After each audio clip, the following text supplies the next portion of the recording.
और भाई कम से कम दुआओं में तो याद करो, आप अलैहिस्सलाम ने मुशरिकीन के खिलाफ बददुआ किए।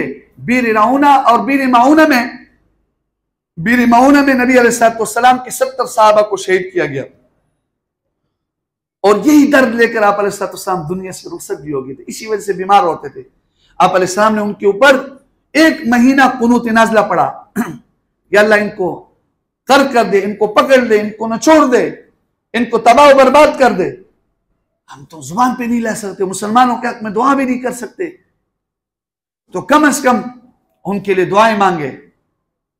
अगर कुछ और नहीं कर सकते, दुआ तो मांग सकते हैं ना, और यहूदियों के खिलाफ बददुआ तो कर सकते, जैसे कि वो उन्होंने आकर हमें जो है पकड़ के लेके जाना है। इतने हम डरते, ये हमारी बेहिस्सी है, हमारे ईमान की कमजोरी की अलामत है। हमारा ईमान इतना कमजोर हो गया। और ये